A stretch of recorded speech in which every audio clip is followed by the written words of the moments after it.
तो भाइयों, बहनों, नमस्कार। आप सभी का हमारे यूट्यूब चैनल में स्वागत है। तो आज हम अगला practice set TGT, PGT, net, JRF आदि परीक्षाओं के लिए उपयोगी लेके उपस्थित हुए हैं। तो जिसका पहला प्रश्न आप सभी के सामने है। तो दोस्तों, हमारे चैनल को आप सभी लोग सब्सक्राइब कर लें और वीडियो को लाइक अवश्य कर दें, क्योंकि जो भी हमारे द्वारा वीडियो अपलोड किया जाए उसका सबसे पहले नोटिफिकेशन आपके पास पहुंच सके। तो चलिए दोस्तों, पहला प्रश्न दिया गया है, राम किंकर का सबसे प्रसिद्ध कार्य कौन सा है?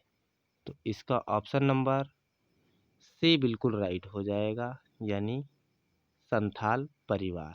संथाल परिवार जो चित्र है, इनके द्वारा बनाया गया एक प्रसिद्ध कार्य के रूप में जाना जाता है। चलिए अगला प्रश्न देखते हैं।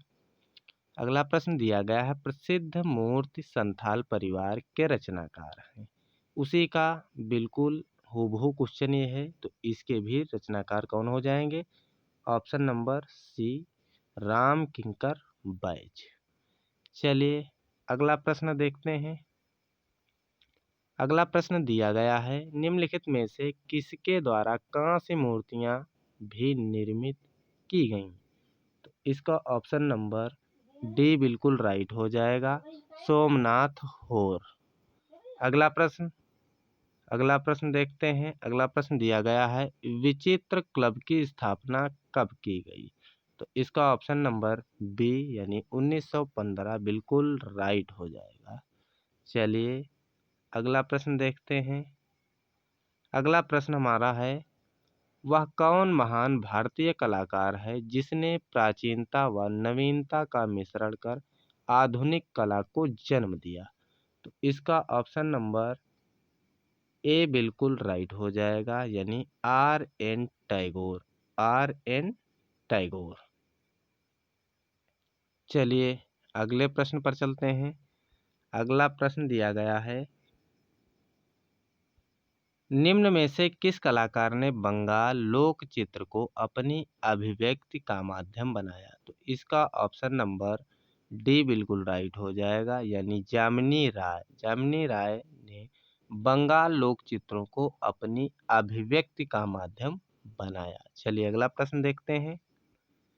अगला प्रश्न दिया गया है, बंगाल को लोक कला बंगाल की लोक कला जी एन टैगोर की चित्रकला में कैसी दिखाई देती है? तो इसका ऑप्शन नंबर ए बिल्कुल राइट हो जाएगा, यानी घनवादी। बंगाल की लोक कला जी एन टैगोर की चित्रकला में घनवादी स्वरूप या शैली में दिखाई देती है। चलिए अगला प्रश्न देखते हैं। अगला प्रश्न दिया गया है, भारतीय घनवादी शैली के प्रथम चित्रकार थे? तो इसका ऑप्शन नंबर सी बिल्कुल राइट हो जाएगा, यानी गगनेंद्र नाथ टैगोर। गगनेंद्र नाथ टैगोर के चित्रों में घनवादी शैली का प्रभाव दिखाई पड़ता है। चलिए अगला प्रश्न देखते हैं। अगला प्रश्न दिया गया है, गगनेंद्र नाथ टैगोर ने घनवादी चित्र किस तकनीकी के थे? तो इसका ऑप्शन नंबर ए बिल्कुल राइट हो जाएगा, यानी स्याही रेखा चित्र। चलिए अगला प्रश्न देखते हैं। अगला प्रश्न दिया गया है, उस कलाकार का नाम लिखिए जो शांति निकेतन के हिंदी भवन में स्थित भित्ति चित्रों के लिए प्रसिद्ध है। तो इसका ऑप्शन नंबर सी बिल्कुल राइट हो जाएगा, यानी विनोद बिहारी मुखर्जी। चलिए अगले प्रश्न पर चलते हैं। अगला प्रश्न दिया गया है, इनमें से कौन बंगाल शैली का चित्रकार नहीं है?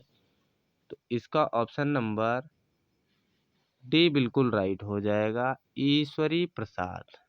ईश्वरी प्रसाद बंगाल शैली के चित्रकार नहीं है। अगला प्रश्न देखते हैं। अगला प्रश्न हमारा है, राजा रवि वर्मा का जन्म 1848 ईस्वी में इस स्थान पर हुआ था। तो किस स्थान पर हुआ था? ऑप्शन नंबर डी बिल्कुल राइट हो जाएगा, यानी केरल के किलिमन्नूर स्थान पर हुआ था। चलिए अगला प्रश्न देखते हैं। राजा रवि वर्मा जाने जाते हैं, तो इसका ऑप्शन नंबर डी बिल्कुल राइट हो जाएगा। तैल एवं पेंटिंग के लिए, क्योंकि ये ब्रिटिश शैली से प्रभावित थे। तो राजा रवि वर्मा तेल रंग पेंटिंग के लिए जाने जाते हैं। चलिए अगला प्रश्न देखते हैं। अगला प्रश्न दिया गया है, विख्यात चित्रकार राजा रवि वर्मा ने तैल चित्रकला सीखी, तो किससे सीखी है? इसका ऑप्शन नंबर सी बिल्कुल राइट है, थियोडोर जेन्सन से। तो राजा रवि वर्मा ने तैल चित्रकला थियोडोर जेन्सन से सीखी। चलिए अगला प्रश्न देखते हैं। अगला प्रश्न दिया गया है, मशहूर चित्रकला शकुंतला के बारे में सही जवाब का चयन करें, तो इसका ऑप्शन नंबर ए बिल्कुल राइट हो जाएगा। पीछे की ओर मुड़कर कांटा हटाने का बहाना करती हुई महिला। चलिए ये हमारा उत्तर बिल्कुल राइट है।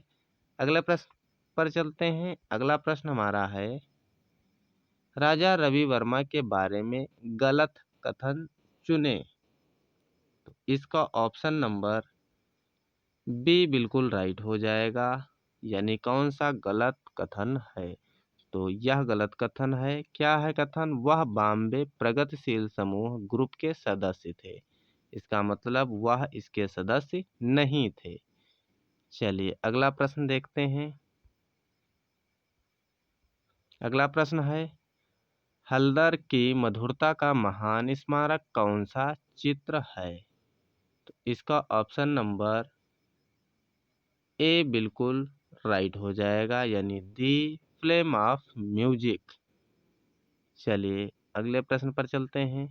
अगला प्रश्न दिया गया है, प्रख्यात चित्र बैल के चित्रकार हैं, तो इसका ऑप्शन नंबर बी बिल्कुल राइट हो जाएगा, के एस कुलकर्णी। प्रसिद्ध बैल चित्रकार, जो बैल के चित्रकार हैं, वो के एस कुलकर्णी साहब हैं। चलिए अगला प्रश्न देखते हैं। अगला प्रश्न दिया गया है, के हेब्बर के अंतिम दिनों की चित्र शैली है, तो इसका ऑप्शन नंबर बी बिल्कुल राइट हो जाएगा, रेखात्मक। तो के हेब्बर के अंतिम दिनों की शैली रेखात्मक है। चलिए अगला प्रश्न देखते हैं, जो कि आज की प्रश्नोत्तरी का अंतिम प्रश्न है। अमृता शेरगिल ने चित्रकला की शिक्षा पाई, कहाँ पाई? तो इसका ऑप्शन नंबर सी बिल्कुल राइट हो जाएगा। यानी अमृता शेरगिल ने कला की जो है शिक्षा पेरिस में पाई। यह यूरोप में पड़ता है। तो इसी प्रश्न के साथ आज का हमारा प्रैक्टिस समाप्त हुआ। तो दोस्तों हमारे चैनल को सब्सक्राइब अवश्य कर लें और वीडियो को लाइक अवश्य कर दें। फिर मिलते हैं इसी क्रम में अगले कला नोट्स के साथ। तब तक के लिए नमस्कार, धन्यवाद।